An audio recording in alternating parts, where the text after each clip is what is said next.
నమస్కారం. మనం రోజూ ఎన్నో వస్తువుల్ని చూస్తాం. మరి వాటి బరువుని ఎలా కొలుస్తాం? ఉదాహరణకు, ఒక యాపిల్ బరువు ఎంతుంటుంది? మరి ఒక ఏనుగు బరువు? ఈ రెండిటి మధ్య తేడాని లెక్కల్లో ఎలా చెప్పాలి?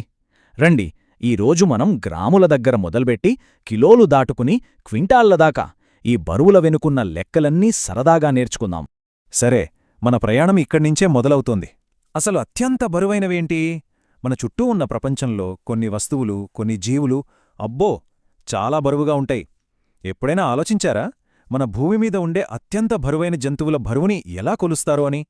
ఉదాహరణకి ఈ ఏనుగుని తీసుకోండి. భూమిమీద నివసించే జంతువుల్లో ఇదే అత్యంత బరువైనది. దీని బరువెంతో తెలుసా? సుమారు 5,000 కిలోలు. అంటే అటూ ఇటూగా ఓ 50 మంది మనుషుల బరువన్మాట. వామ్మో, 5,000 కిలోలు! ఇంత పెద్ద సంఖ్యను మనం ఎలా అర్థం చేసుకోవాలి, ఎలా కొలవాలి? సరే, అది భూమి మీద కథ. ఇప్పుడు సముద్రంలోకి వెళ్దాం. ఇక్కడ చూడండి, తిమింగలం. దీని బరువు ఏనుగు కంటే ఏకంగా 30 రెట్లు ఎక్కువట. మరి ఇంత భారీ బరువుల్ని కేవలం కిలోల్లోనే చెప్పాలంటే కాస్త కష్టంగా అనిపించట్లేదా? అందుకే మనకు కిలోగ్రాముల కన్నా పెద్ద కొలతలు కావాలి. అవేంటో ఇప్పుడు చూసేద్దాం. రైట్, ఇప్పుడీ బరువు కొలతల గురించి వివరంగా తెలుసుకుందాం. అంటే గ్రాములకి, కిలోలకి, ఇంకా క్వింటాలకి మధ్య ఉన్న సంబంధమేంటో స్పష్టంగా చూద్దాం. మొట్టమొదటగా క్వింటాల్.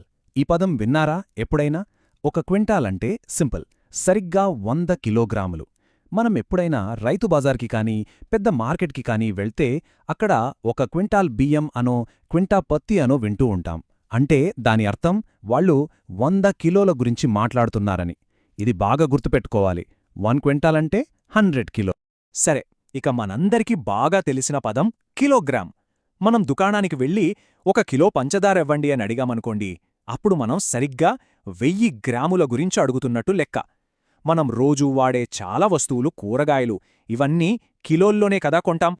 కాబట్టి ఈ రెండు విషయాలు చాలా ముఖ్యం. మళ్ళీ ఒకసారి చెప్తాను, గుర్తుపెట్టుకోండి. 1 1 క్వింటాల్ అంటే 100 కిలోగ్రాములు. 2 1 కిలోగ్రామ్ అంటే 1000 గ్రామ్స్. అంతే. ఈ రెండు తెలిస్తే చాలు, మనం ఏ లెక్కనైనా సరే చాలా తేలిగ్గా చేసేయచ్చు. సరే, ఇప్పుడు మనం నేర్చుకున్న ఈ సూత్రాల్ని నిజ జీవితంలో ఎలా వాడాలో చూద్దామా?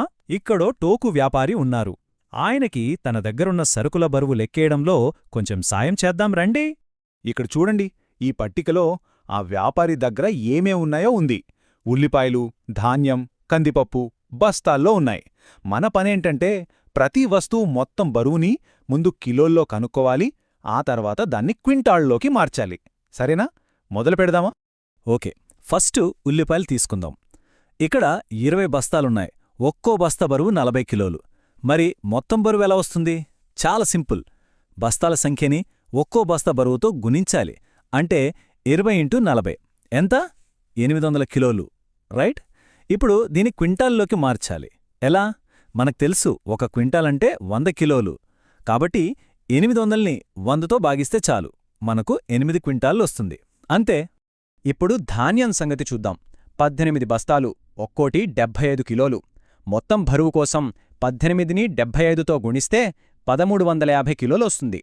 సరే, మరి ఈ క్వింటాల్లో చెప్పాలంటే అదే పద్ధతి, 100తో భాగించాలి. 1350ని 100తో భాగిస్తే 13.5 వస్తోంది. అయ్యో, ఇలా పాయింట్లలో వచ్చిందేంటని కంగారుపడొద్దు. దాని అర్థం 13.5 క్వింటాళ్ళు అని. సింపుల్.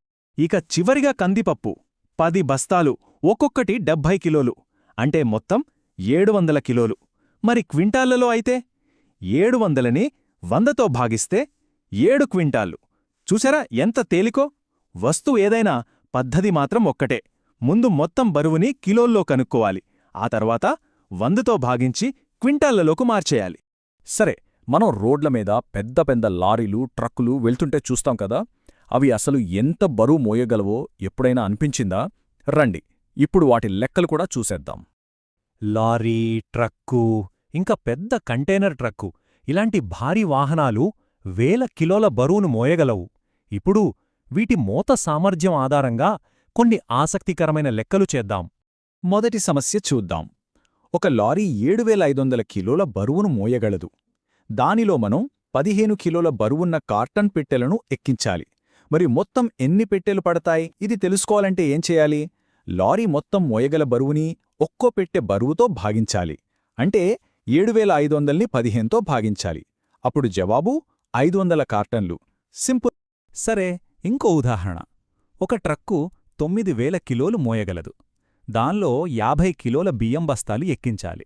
ఎన్ని బస్తాలు ఎక్కించవచ్చు? Same logic. 9000ను 50తో భాగించాలి. జవాబు ఏంటి? 180 బస్తాలు. ఇక చివరిగా ఒక పెద్ద కంటైనర్ ట్రక్. దీని కెపాసిటీ ఏకంగా 20,000 కిలోలు. అబ్బా! దీనిలో ఒక్కోటి 2500 కిలోల బరువుండే కార్లను ఎక్కించాలనుకుందాం. ఎన్ని కార్లను తీసుకెళ్లగలదు? మళ్ళీ అదే భాగాహారం. 20,000ని 2500తో భాగిస్తే జవాబు 8 కార్లు. చూశాలా? నంబర్లు ఎంత పెద్దవైనా సరే మనం వాడే పద్ధతి మాత్రం అస్సలు మారదు. ఓకే, ఇప్పుడు ఇదే వాహనాల సామర్థ్యాన్ని మనం క్వింటాళ్లలో చెప్తే ఎలా ఉంటుందో చూద్దాం. మనకు రూల్ తెలుసు కదా, కిలోలని 100తో భాగిస్తే క్వింటాళ్ళొచ్చేస్తాయి. సో లారీ సామర్థ్యం 75 క్వింటాళ్ళు, ట్రక్ 90 క్వింటాళ్ళు, ఇక కంటైనర్ అయితే ఏటంగా 200 క్వింటాళ్ళు. చూడండి, క్వింటాళ్లలో చెప్తే సంఖ్యలు ఎంత చిన్నగా తేలిగ్గైపోయాయో. ఇప్పటిదాకా మనం పెద్ద పెద్ద బరువుల గురించి మాట్లాడాం కదా, క్వింటాళ్ళు, టన్నులు అని. ఇప్పుడు కొంచెం కిందకొద్దాం, గ్రాముల దగ్గరికి. కొన్ని పండ్ల బరువులతో సరదాగా ఒక లెక్క చేద్దామా? ఇక్కడ గ్రాములని కిలోగ్రాములుగా మార్చడం చాలా ముఖ్యం. జాగ్రత్తగా వినండి. సరే, మొదటి పజల్లాంటి లెక్క. 2 మామిడి పండ్ల బరువు ఎన్ని జామపండ్ల బరువుతో సమానమవుతుంది? ముందుగా ఆ 2 మామిడి పండ్ల మొత్తం బరువెంతో చూద్దాం. ఒక్కోటి 400 గ్రాములు కాబట్టి 2 కలిపి 800 గ్రాములు, రైట్? ఇప్పుడు ఈ 800 గ్రాముల బరువుకి సమానంగా ఉండాలంటే 200 గ్రాముల బరువుండే జామపండ్లు ఎన్ని కావాలి? సింపుల్. 800ని 200తో భాగించాలి. జవాబు 4. అంటే 4 జామపండ్లు కావాలన్నమాట. ఓకే, ఇప్పుడు ఇంకో లెక్క. 5 ఖర్బూజాల బరువు ఎన్ని మామిడిపళ్లతో సమానం? ఇక్కడ వచ్చిన ట్విస్ట్ ఉంది, గమనించండి. ఒక ఖర్బూజా బరువు 1 కిలో 200 గ్రాములు. ఇలా కిలోలు గ్రాములు కలిపుంటే లెక్క చేయడం కష్టం. కాబట్టి మొత్తం గ్రాముల్లోకి మార్చేసుకుందాం. 1 కిలో అంటే 1000 గ్రాములు గదా, దానికి ఇంకో 200 గ్రాములు కలిపితే మొత్తం 1200 గ్రాములు. సో 1 ఖర్బూజా 1200 గ్రాములు. మరి 5 ఖర్బూజాలు? 5 ఇంటూ 1200 అంటే 6000 గ్రాములు. ఇప్పుడు ఈ 6000 గ్రాముల బరువుకి 400 గ్రాముల మామిడి పండ్లు ఎన్ని కావాలి? 6000నే 400తో భాగించాలి. జవాబు 15 మామిడి పండ్లు. చూసారా ఆ చిన్న మార్పు ఎంతో ముఖ్యమో? అద్భుతం! ఇప్పటిదాకా మనం చాలా లెక్కలు చేశాం. రండి, ఈ పాఠంలో మనం నేర్చుకున్న ముఖ్యమైన సూత్రాలని ఒక్కసారి గుర్తు చేసుకుందాం. అందరూ గుర్తుంచుకోవాల్సిన అతి ముఖ్యమైన విషయాలు ఇవే. 1 క్వింటాలంటే 100 కిలోగ్రాములు. 1 కిలోగ్రాము అంటే 1000 గ్రాములు. కిలోగ్రాములని క్వింటాలుగా మార్చాలంటే 100తో భాగించాలి. అలాగే గ్రాములని కిలోగ్రాములుగా మార్చాలంటే 1000తో భాగించాలి. అంతే. ఈ 4 పాయింట్స్ గుర్తుంటే చాలు.